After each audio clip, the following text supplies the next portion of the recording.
वन्देऽहं श्रीगुरो श्रीयुतपदकमलं श्रीगुरुन् वैष्णवंश श्रीरूपं सग्रजातं सगणरघुनाथ नितं सजीवं साद्वैतं सावधूतं परिजनसहितं कृष्णचैतन्यदेवं श्रीराधाकृष्णपादां सहगणललिता श्रीविशाखान्वितं च। हे कृष्ण करुणा सिंधो दीनबंधो जगत्पते गोपेश गोपिकाकान्त राधाकान्त नमोस्तुते। तप्त कंचन गौरंगे राधे वृंदावनेश्वरी वृषभानुसुते देवी प्रणमामि हरिप्रिये। वंशाकल्पतरुभ्यश्च कृपा सिन्धुभ्येव च पतितानां पावनेभ्यो वैष्णवेभ्यो नमो नमः। नमो महावदान्नाय कृष्णप्रेम प्रदायते कृष्णाय कृष्णचैतन्य नाम्ने गौरतिसे नमः। जय श्री कृष्ण चैतन्य प्रभु नित्यानंद श्री अद्वैत गदाधर श्रीवासादि गौरभक्तवृंद। हरे कृष्ण कृष्ण कृष्ण हरे हरे, हरे राम राम राम हरे हरे। हरे कृष्ण कृष्ण कृष्ण हरे हरे, हरे राम राम राम हरे हरे। हरे कृष्ण कृष्ण कृष्ण हरे हरे, हरे राम राम राम हरे हरे। नमो विष्णुपादाय कृष्णपृष्ठाय भूतले श्रीमते तमाल कृष्ण गोस्वामीति नामिने। नमो विष्णुपादाय कृष्णपृष्ठाय भूतले श्रीमते भक्तिवेदांत स्वामीति नामिने। नमस्ते सारस्वते देवे गौरवाणी प्रचारिणे निर्विशेष शून्यवादी पाश्चात्य देशकारिणे। आज यहाँ पर उपस्थित भक्त सज्जन वृंद और मातृवृंद, सर्वप्रथम आज इस अवसर पर उपस्थित जो वरिष्ठ भक्तवृंद यहाँ आए हुए हैं, हमें आशीर्वाद प्रदान करने के लिए मैं उनके चरणों में अपनी कृतज्ञता व्यक्त करता हूँ। और उसके साथ साथ आप लोग जो अनेक स्थानों से इस उत्सव में योगदान करने के लिए आए हुए हैं, आप लोगों को भी बहुत बहुत धन्यवाद अर्पित करता हूँ। ये जो व्यासपुरा महोत्सव है, वस्तुतः ये श्री व्यासदेव की पूजा है, भगवान कृष्ण की पूजा है, गौर नित्यानंद की पूजा और समस्त गुरु परंपरा की पूजा है। आप लोग अपनी श्रद्धा और विश्वास के साथ इस अवसर पर जो भी भक्ति निवेदित कर रहे हैं, ये सब जो पूजा और भक्ति दोनों, ये सब मैं अपने गुरुदेव श्री लतामाल कृष्ण गोस्वामी महाराज, उनके गुरुदेव हमारे परम गुरुदेव श्री श्री भक्तिवेदांत स्वामी प्रभुपाद महाराज एवं समस्त गुरुवर्ग, श्री नित्यानंद प्रभु, श्री चैतन्य महाप्रभु और पंचतत्व, और अंत में श्री श्री राधा श्याम सुंदर के चरणों में अर्पित कर रहा हूँ। ये पूजा, ये हमारी पूजा नहीं है, ये इन सब गुरु परंपरा और कृष्ण गौर नित्यानंद और राधा कृष्ण की पूजा है।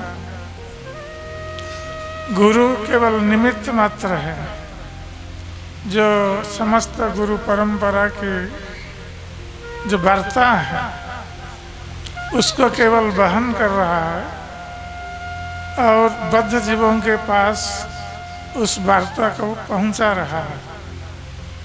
हमारे अंतर्राष्ट्रीय श्री कृष्ण भावनामृत संघ के संस्थापक आचार्य श्री श्री भक्तिवेदांत स्वामी प्रभुपाद महाराज ने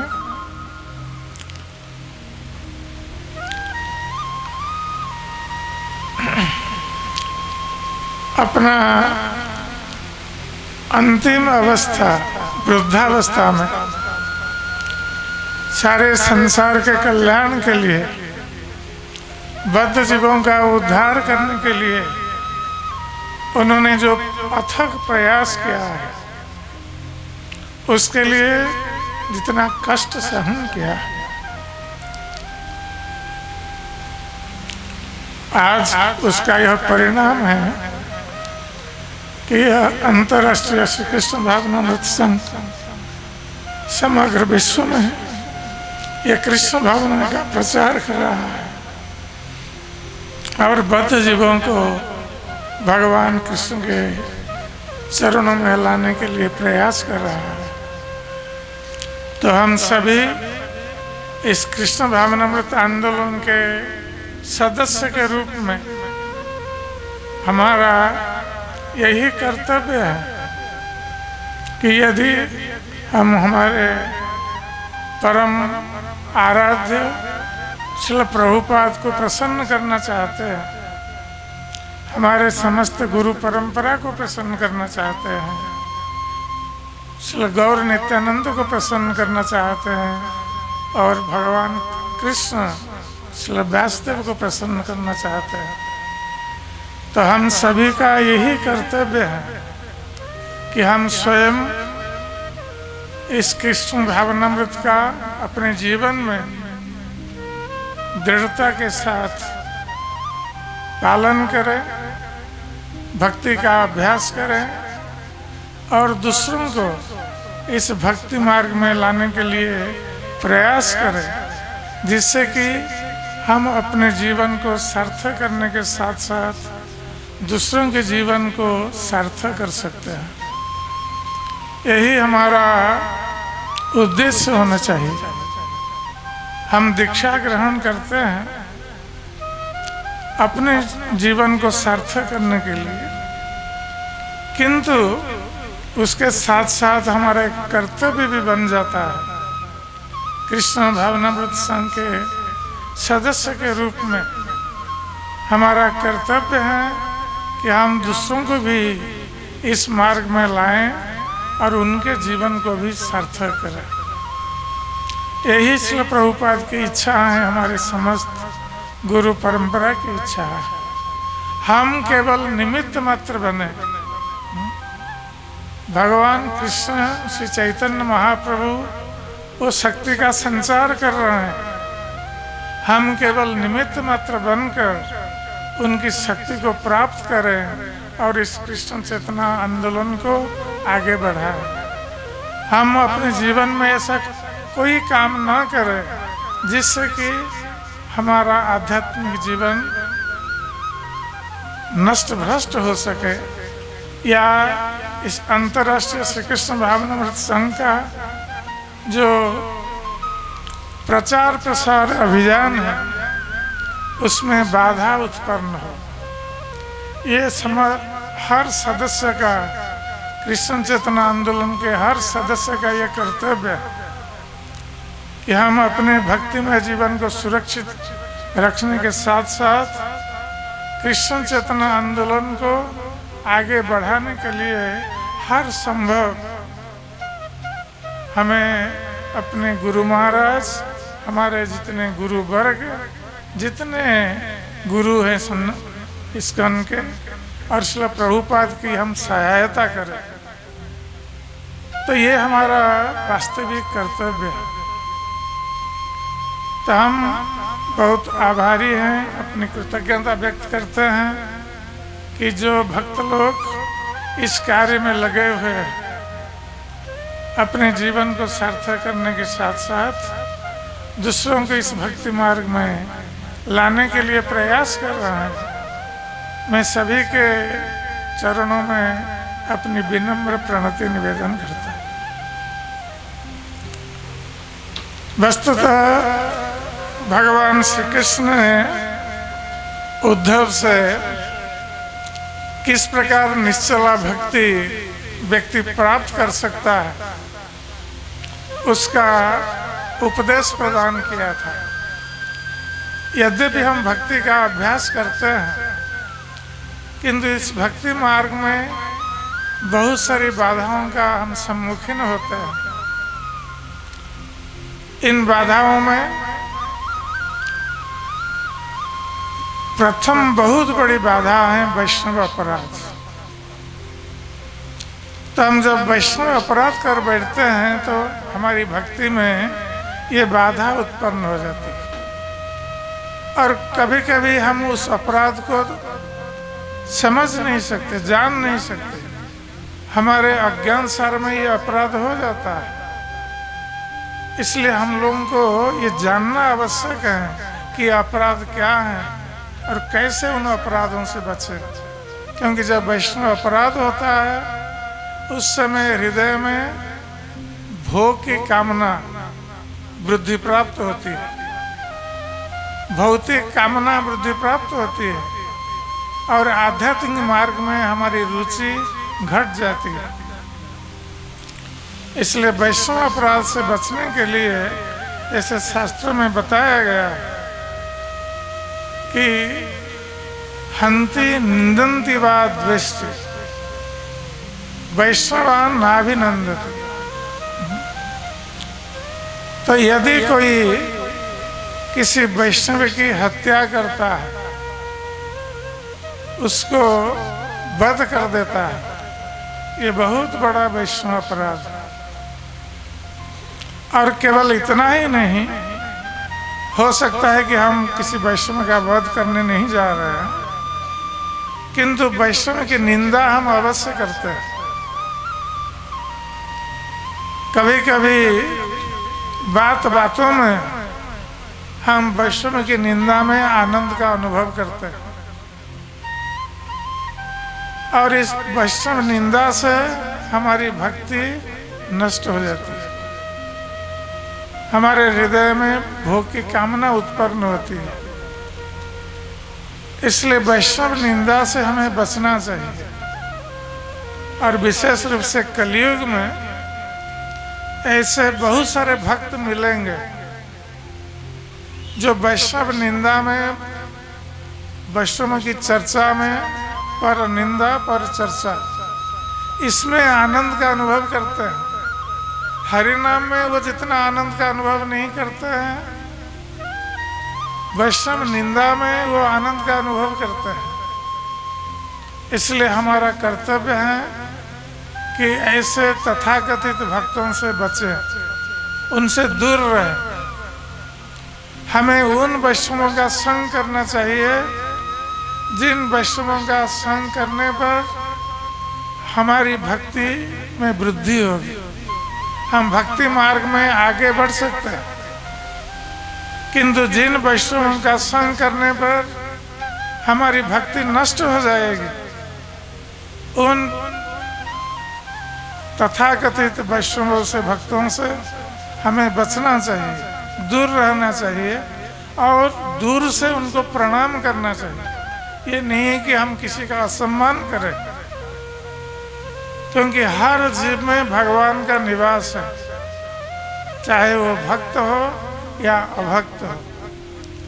इसलिए यदि कोई वैष्णव बनकर, भक्त बनकर दूसरे वैष्णव की निंदा करता है, हम उनसे दूर से प्रणाम करें, उनका हम सम्मान करें किंतु दूर से, उनका संग नहीं करें। हम उन वैष्णव का संग करेंगे जो वैष्णव निंदा से रहित और जो भक्ति मार्ग में भगवान की चर्चा में आनंद लेते हैं, हमें सिखाने में, हमें उपदेश देने में आनंद लेते हैं, या जिनका आदर्श देखकर हम भक्ति मार्ग में आगे बढ़ सकते हैं, ऐसे वैष्णवों का हमें संग करना आवश्यक है। इसलिए हर भक्त को अपनी भक्ति को सुरक्षित रखने के लिए ये चेष्टित रहना चाहिए। और वैष्णव नाभिनंदति, और जब किसी वैष्णव को हम देखते हैं तो स्वाभाविक रूप से उनका अभिनंदन करना आवश्यक है। कम से कम हम उनको देखकर हाथ जोड़कर हरे कृष्ण कह सकते हैं, ये वैष्णव का अभिनंदन है। और यदि हम ऐसा नहीं करते हैं किसी वैष्णव को देखकर, तो उसमें भी अपराध होता है। पुनः कहा जाता है कि क्रुद्धते, किसी वैष्णव पर क्रोध प्रकाश करना। कभी कभी हम किसी कारणवश किस वैष्णव पर क्रोध प्रकाश करते हैं, तो ये भी अपराध माना गया है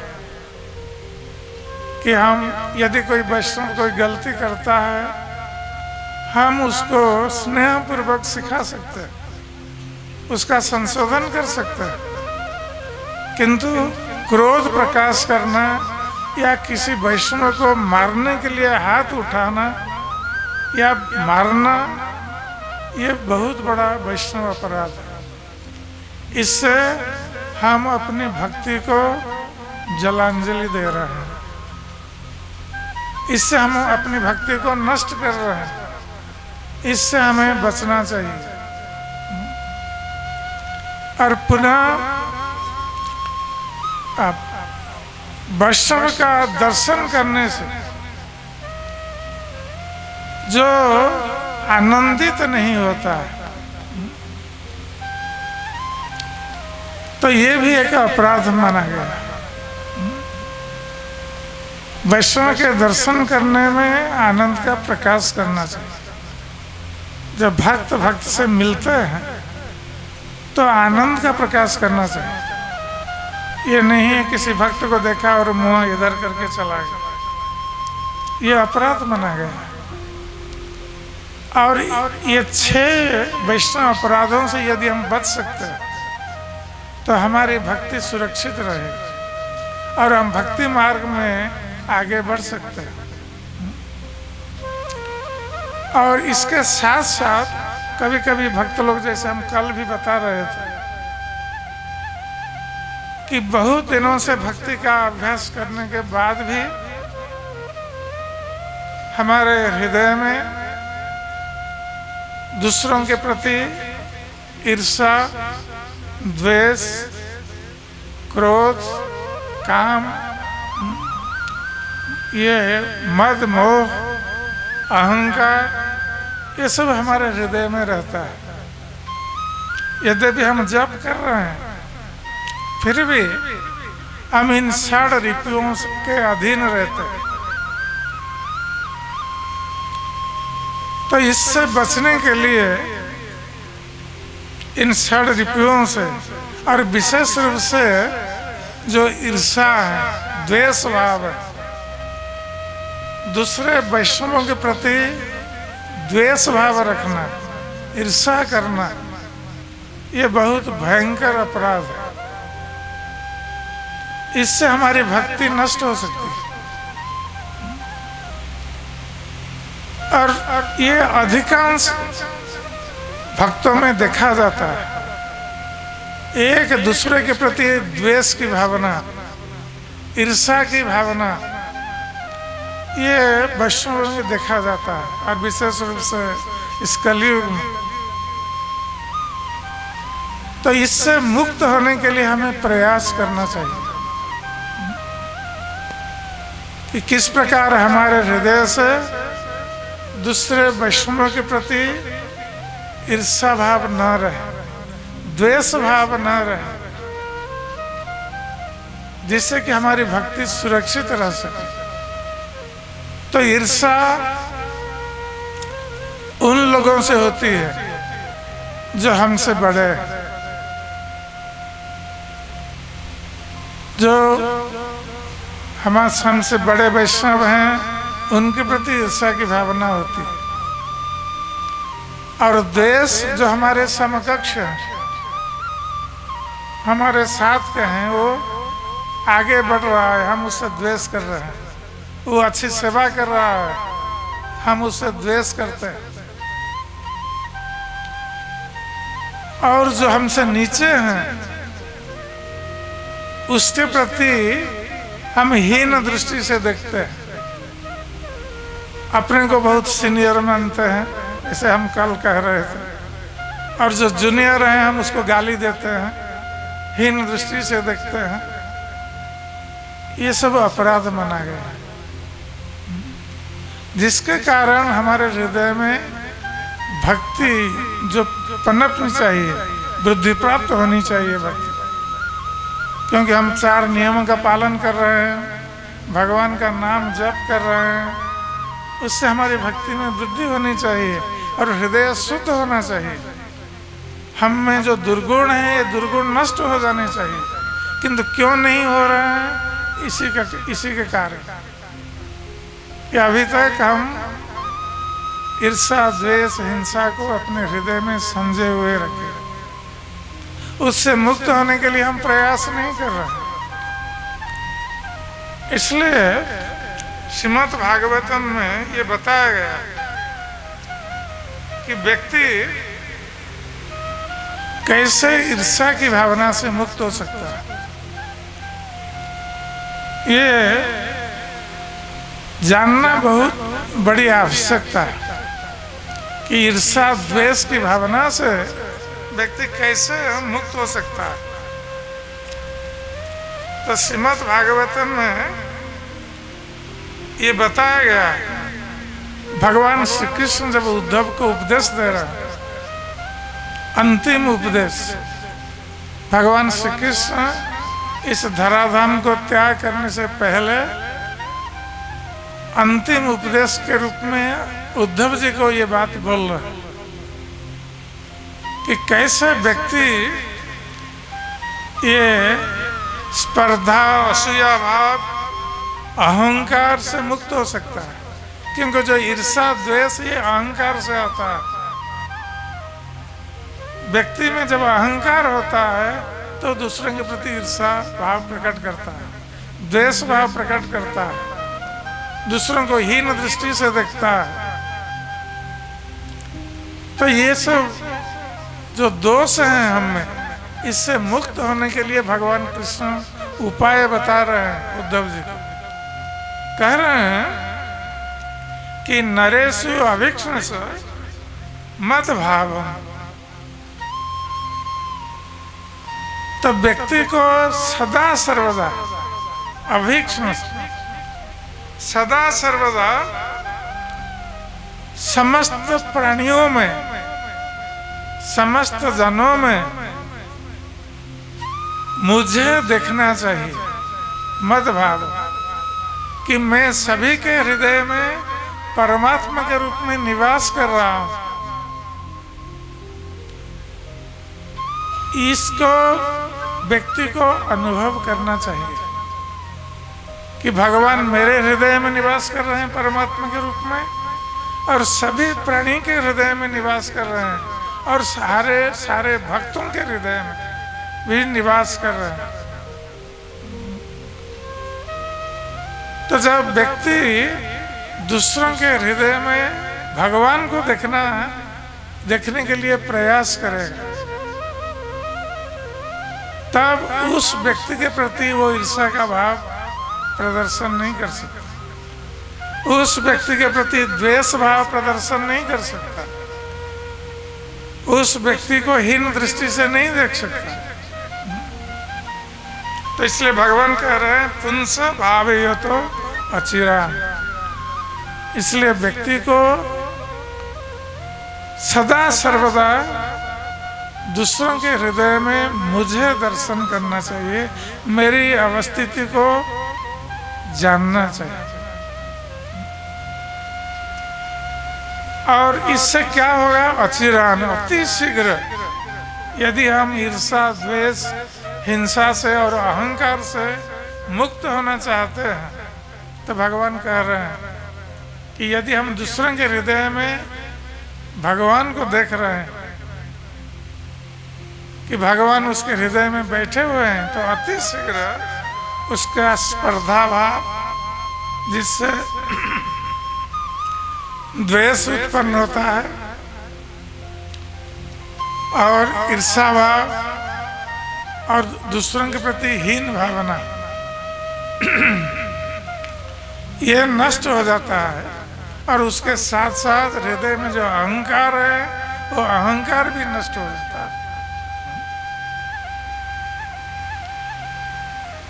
तो ये है तिरस्कार सहंकार विरंति। तो भगवान श्री कृष्ण इस प्रकार हमें उपदेश दे रहे हैं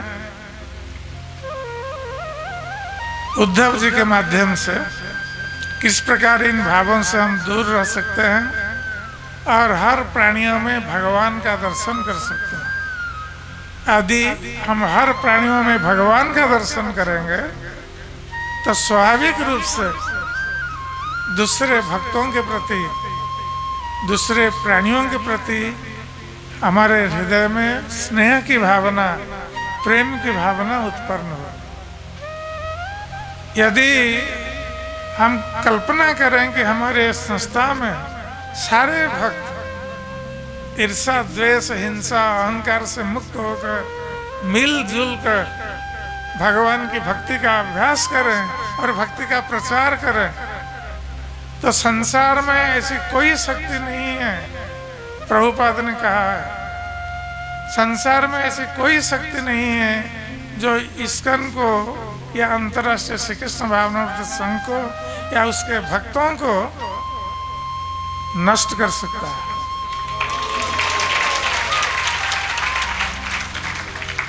और प्रभुपाद ने कहा है यदि इस्कन को नष्ट करने के लिए कोई कारण बनेगा तो इस्कन के भक्त लोग ही उसका कारण बनेंगे। बाहर का कोई शक्ति, बाहर की कोई शक्ति इस्कन को नष्ट भ्रष्ट नहीं कर सकती। इसलिए हम लोग कली का एजेंट हमें नहीं बनना चाहिए।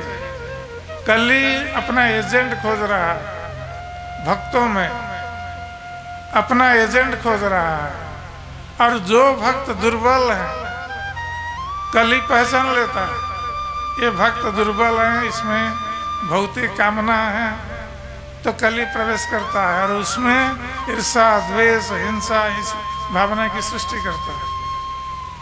तो हमें कली का एजेंट बनना नहीं चाहिए। हमें किसका एजेंट बनना चाहिए? प्रभुपाद का एजेंट, कृष्ण का एजेंट बनना चाहिए। इसलिए हमें कली को कभी भी अपने जीवन में स्थान नहीं देना चाहिए।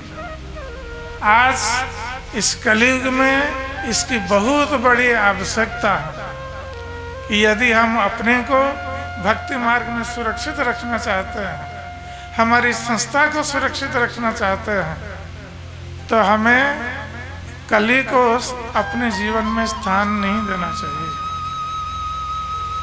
और अपने जीवन को शुद्ध करते हुए दूसरों के जीवन को हम कैसे शुद्ध बना सकते हैं, उसके लिए हमें प्रयास करना चाहिए। तो यदि हम इतना ही कर सकेंगे तो हमारा जीवन सार्थक हो जाएगा और दूसरों का जीवन भी सार्थक हो जाएगा। हमारी भक्ति में विचलन है, कभी थोड़ा आग्रह आता है और कभी आग्रह घट जाता है, किंतु अविचला भक्ति जिसमें है वो किसी भी स्थिति में, किसी भी विपरीत स्थिति में वो भक्त विचलित नहीं होता है, और भक्ति मार्ग में वो दृढ़ रहकर अपने भक्तिमय जीवन को बनाए रखता है और दूसरों के भक्तिमय जीवन को बनाए रखने के लिए प्रयास करता है। तो भगवान श्री कृष्ण कहते हैं, ये उपाय बता रहे हैं कि भक्त किस प्रकार निश्चला भक्ति को जीवन में प्राप्त कर सकता है, जिस भक्ति में अविचल बना रहे, अविचलित भक्ति। तो कहते हैं श्रद्धालु मद कथा श्रवण। तो भगवान कृष्ण उद्धव से कहते हैं, उद्धव के माध्यम से हम सभी को ये उपदेश दे रहे हैं कि व्यक्ति को भगवान की कथा श्रवण करने के लिए श्रद्धावान होना चाहिए। यदि भगवान की कथा श्रवण करने के लिए हम श्रद्धावान नहीं हैं तो हम भक्ति मार्ग में आगे नहीं बढ़ सकते, न तो हम गुरु का उपदेश को ग्रहण कर सकते हैं, न भक्ति मार्ग में आगे बढ़ सकते। श्रील प्रभुपाद श्रद्धावान थे अपने गुरु के मुख से भगवान की कथा श्रवण करने के लिए।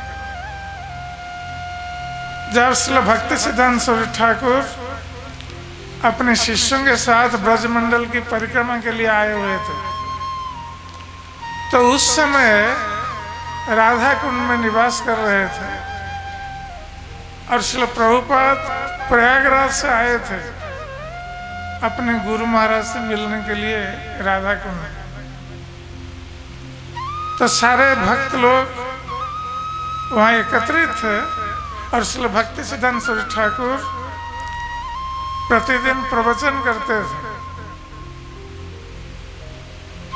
किंतु बहुत सारे वरिष्ठ भक्त लोग भी और उनको देखकर दूसरे भक्त लोग भी वो चले जाते थे ब्रजमंडल भ्रमण में तीर्थ स्थान दर्शन करने के लिए। इधर श्रील भक्ति सिद्धांत सरस्वती ठाकुर प्रवचन कर रहे हैं किंतु उनके प्रवचन पर उनका ध्यान नहीं है, वो लीलास्थान दर्शन करने के लिए चले जाते थे। किंतु श्रील प्रभुपाद लीलास्थान दर्शन करने के लिए नहीं जाते थे, वो श्रील भक्ति सिद्धांत सरस्वती ठाकुर का प्रवचन सुनने के लिए रुकते थे, रह जाते थे। और श्रील भक्ति सिद्धांत सरस्वती ठाकुर ये देख रहे थे कि कौन जा रहा है तीर्थ स्थान दर्शन में और कौन उनका प्रवचन सुनने के लिए वहाँ रह रहा है। तो उन्होंने देखा कि श्रील प्रभुपाद प्रतिदिन उनके प्रवचन में बैठते थे, सुनते थे ध्यानपूर्वक। तो श्रील भक्ति सिद्धांत सरस्वती ठाकुर समझ गए थे कि यही व्यक्ति मेरे मिशन को आगे बढ़ा सकता है।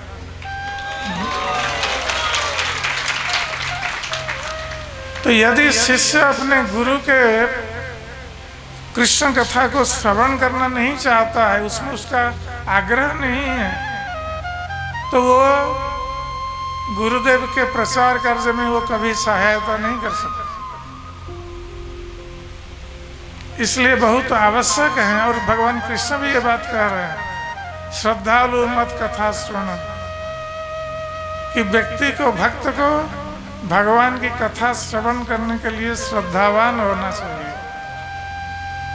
जब हृदय में श्रद्धा रहेगी भगवान की कथा श्रवण करने के लिए तो व्यक्ति और दूसरे तरह का सुख को भूल जाए, उस पर ध्यान नहीं देगा। तो ये बहुत बड़ी आवश्यकता है आध्यात्मिक मार्ग में आगे बढ़ने के लिए और निश्चला भक्ति प्राप्त होने के लिए। तो भगवान कह रहे हैं कि श्रद्धा पूर्वक भक्त को मेरी कथा श्रवण करना चाहिए। और भगवान कह रहे हैं कि सुभद्रा लोक पावनी, और मेरी जो कथा है ये सुभद्रा है, अत्यंत मंगलमय है। जो कोई भी व्यक्ति मेरी कथा का श्रवण करता है उसका हृदय शुद्ध हो जाता है, उस हर तरह से उसका मंगल होता है। सुभद्रा, भद्र अर्थात मंगल। तो सारे अमंगल दूरीभूत हो जाते हैं भगवान की कथा श्रवण करने पर, और उस व्यक्ति का सारा मंगल होता है। और भगवान की कथा केवल एक व्यक्ति को शुद्ध नहीं करता है, भगवान की कथा लोक पावनी, सारे लोगों को भी शुद्ध करने के लिए पर्याप्त है। इसलिए भगवान कृष्ण की कथा जहाँ हो रही है भक्तों के मुख से हमें श्रवण करना आवश्यक है।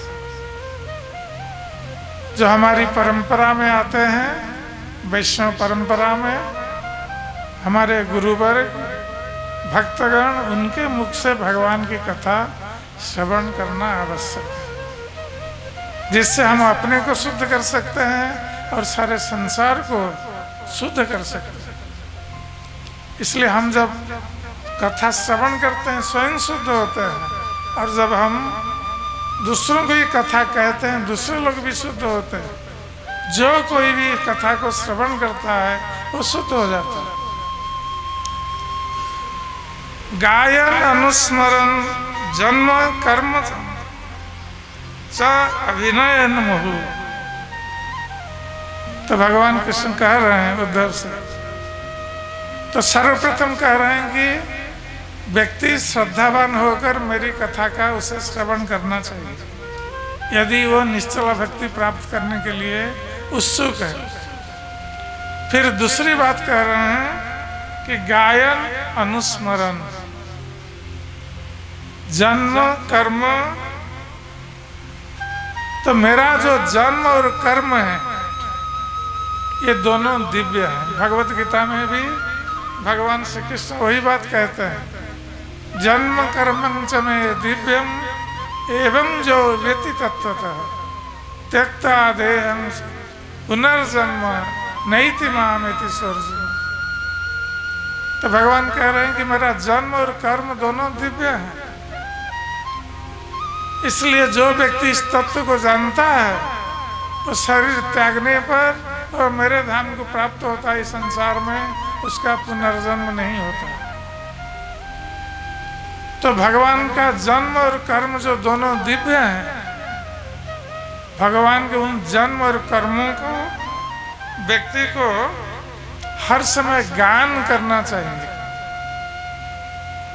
वो संगीत के माध्यम से भगवान की लीलाओं का गान अथवा कथा के माध्यम से भगवान की लीलाओं की कथा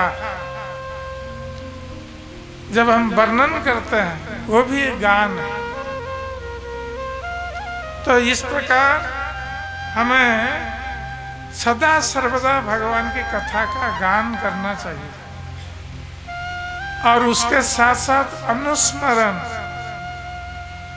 अपने मन में हम तरह तरह की चिंता करते हैं, अपनी चिंता, घर की चिंता, संसार की चिंता, आत्मीय स्वजनों की चिंता, धन की चिंता, तरह तरह की चिंता है मन में है। भगवान कृष्ण कह रहे हैं कि भूल जाओ उन चिंताओं को, सब ठीक हो जाएगा जब हम मन में भगवान की चिंता लाएंगे, भगवान के जन्म कर्म की चिंता करेंगे, भगवान की लीलाओं का चिंता करेंगे, तो हमारी सारी सांसारिक चिंता दूरीभूत हो जाएगी। तो गायन अनुस्मरण जन्म कर्म। तो भगवान कह रहे हैं कि मेरे जन्म और कर्म दोनों के बारे में व्यक्ति को गान करना चाहिए और स्मरण करना चाहिए। इसके साथ साथ अभिनयन मुहु, मेरे जन्म और कर्म का अभिनय भी करना चाहिए। हम संगीत के माध्यम से या नाटक के माध्यम से, नृत्य के माध्यम से या नाटक के माध्यम से भगवान के जन्म लीला, भगवान की जन्म लीला और उनके कार्यकलाप, उन लीलाओं का अभिनय करना चाहिए। अभिनय करने से हम स्वयं शुद्ध होते हैं। यदि हम कृष्ण का अभिनय कर रहे हैं तो व्यक्ति क्या सोचेगा? वो कृष्ण के बारे में सोचेगा। हम जिसका अभिनय कर रहे हैं उसके बारे में हम सोचेंगे। ये स्वाभाविक है और ये हमें शुद्ध करे। तो हम स्वयं जब अभिनय करेंगे भगवान के जन्म और लीलाओं के बारे में, हम स्वयं शुद्ध होंगे। और जो अभिनय का दर्शन करेगा वो भी पवित्र होगा, वो भी शुद्ध होगा। इसलिए हमने देखा है हमारे गुरुवर्ग ये भगवान की लीलाओं का नाटक देखने में बहुत रुचि रखते थे। चलो प्रभुपाद जी महाराज जब विद्यमान थे, भक्त लोग सब नाटक करते थे भगवान की लीलाओं का। प्रभुपाद जी देखते थे उन नाटकों को और आनंद का अनुभव करते थे। और यहाँ तक कि श्री गौर गोविंद सिंह महाराज भी जब हम भुवनेश्वर में थे, हम लोग उस समय नाटक का अभिनय करते थे भुवनेश्वर में भगवान की लीलाओं के बारे में। तो हमने देखा है गौर गोविंद सिंह महाराज रात भर बैठे रहते थे नाटक देखने के लिए। और हमारा नाटक 2 घंटे तक चलता था। नाटक आरंभ होता था 10-11 बजे और समाप्त होते होते 2-3 बजे होता था। पूरी रात भगवान साहब महाराज बैठे रहते थे नाटक देखने के लिए। और बीच में उनको यदि बाथरूम जाना पड़ता था नाटक बंद हो जाता था। वो आने पर फिर नाटक शुरू होता था। तो हमारे गुरुवर्ग ये नाटक के प्रेमी हैं। ये नाट्यकार होते हैं। हमारे गुरु महाराज ने भी सर्वप्रथम एक नाटक लिखा जगन्नाथ जी के ऊपर, जगन्नाथ प्रिय नाटकम, और वो अंग्रेजी में लिखा संस्कृत नाटक के आधार पर, जो कि अंग्रेजी में भी वो प्रथम था। संस्कृत नाटक के आधार पर ये नाटक जगन्नाथ प्रिय नाटक। तो हमारे गुरुवर्ग ये सब नाट्यकार हैं, नाटक के प्रति बहुत रुचि रखते हैं। और भगवान भी यहाँ पर स्वयं कह रहे हैं अभिनय के बारे में कि भक्त स्वयं अभिनय करें और अभिनय का नाटक का दर्शन भी करें, उसमें आनंद प्राप्त करें। ये भी शुद्धिकरण की एक प्रक्रिया है। क्योंकि जिस समय तक हम नाटक देखते हैं उस समय हमारे मन में भगवान की चिंता बनी रहती है, भगवान की लीला बनी रहती है, जिससे कि हम शुद्ध होते रहते हैं। तो ये बहुत आवश्यक है भक्तिमय जीवन में। भक्तों को नाटक देखना चाहिए और उसमें अंश ग्रहण करना भी चाहिए।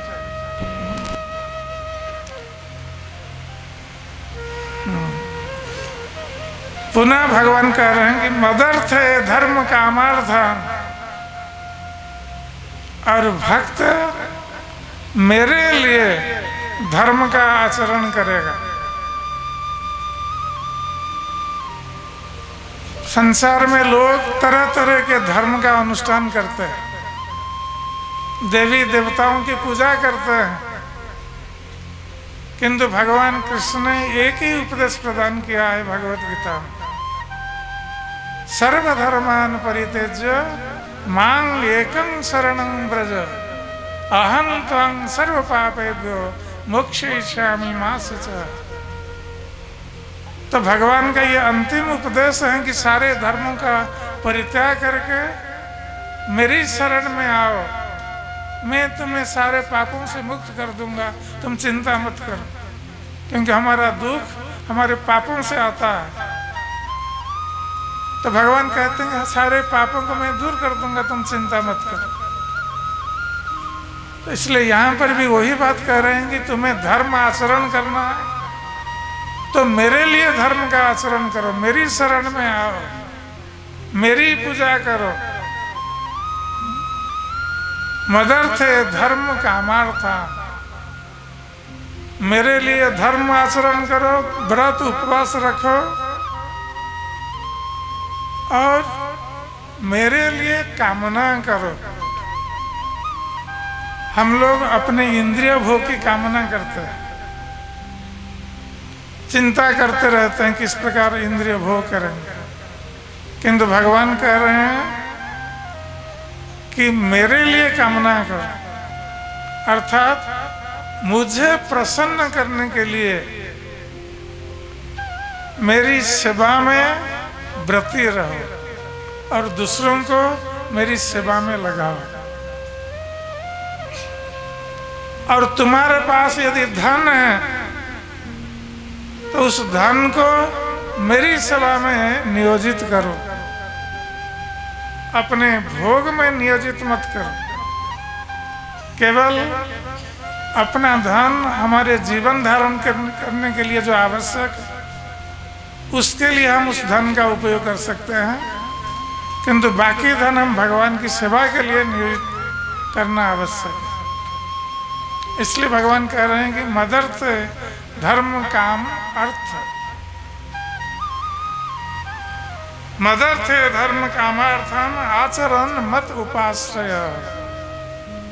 और जब व्यक्ति मेरे लिए धर्म आचरण करेगा, मेरी संतुष्टि के लिए प्रयास करेगा, मेरी सेवा के लिए अर्थ लगाएगा, तो उस मेरे ऊपर 100% इससे वो निर्भरशील बन जाएगा। तो भगवान जो कह रहे हैं कि मेरी शरण में आओ, हम क्यों भगवान की शरण में नहीं जा पाते हैं? इसलिए नहीं जा पाते हैं कि हम सोचते हैं मेरे पास धन है, मेरे पास घर है, जमीन है, मेरा परिवार है, आत्मीय स्वजन है, ये सब कुछ मेरे है, मैं और मेरा। इसी के कारण हम भगवान के चरणों में अपने को समर्पित नहीं कर पाते। जब व्यक्ति इन सबको भगवान के चरणों में समर्पित कर देगा कि ये सब मेरे नहीं है, ये भगवान का, मैं तो केवल भगवान का सेवक मात्र, मैं ही सेवक हूँ, मेरा परिवार भगवान का सेवक है और मेरा धन संपत्ति घर सब कुछ भगवान की सेवा के लिए उत्सर्गीकृत है। तो उस समय व्यक्ति भगवान के चरणों में पूर्ण मात्रा में आश्रय ग्रहण करेगा, मत अपाश्रय। और पुनः कह रहे हैं कि लभते निश्चला भक्ति मयि उद्धवे सनातन। तो यदि व्यक्ति इस प्रकार कार्य करता है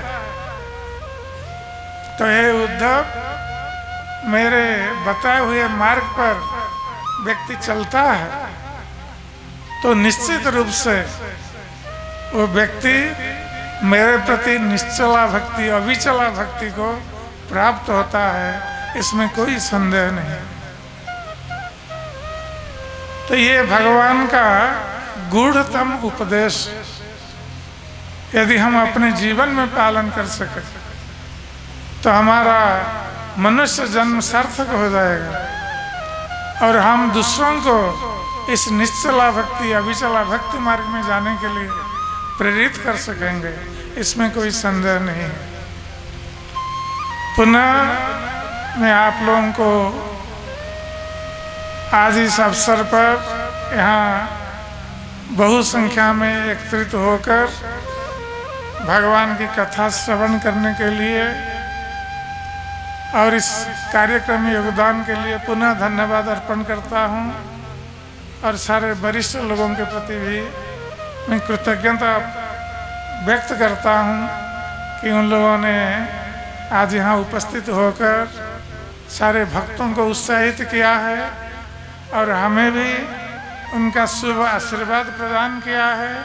इसलिए मैं सभी के चरणों में अपनी कृतज्ञता व्यक्त करता हूँ। हरे कृष्ण।